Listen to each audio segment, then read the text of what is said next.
masyarakat Sumatera Barat. Kita harus mengembalikan itu. Pemimpin Sumatera Barat tidak hanya bercerita Sumatera Barat 5, 10, atau bahkan 15 tahun. Kita berbicara Sumatera Barat ke depan. Atau bahkan bukan hanya hari ini. Bukan hanya bagaimana berkuasa hari ini. Pemimpin Sumatera Barat ke depan adalah pemimpin yang bisa mengatakan kepada dunia bahwa kami mampu, kita siap, kami siap, we are ready, we are ready, we are ready. Kita siap sebagai sebuah kelompok masyarakat Sumatera Barat. Sumatera Barat ada bahasa isyarat, syarat bahasa di kitabullah. Ada sebuah falsafah yang kita pegang.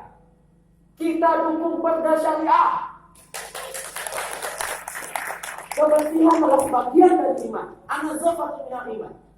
Jika seandainya Bapak Ibu ada kantor dinas di pemerintahan yang kotor, kita ganti kepala dinasnya. Karena itu syariah. Jika ada seorang anak muda tidak bisa masuk ke sekolah atau menikah karena tidak bisa membaca Al-Quran, kita pertanyakan pemerintahnya. Pemerintah yang salah.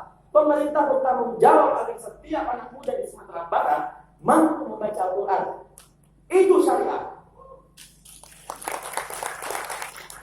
Islam itu menjelaskan, syariah itu membebaskan. Mari kita bawa ke sana. Kita tunjukkan kepada dunia. Sumatera Barat bukan hanya label syariah. Jiwa kita syariah. Kita adalah bagian dari itu semua. Itulah Sumatera Barat yang ingin kita cita-citakan.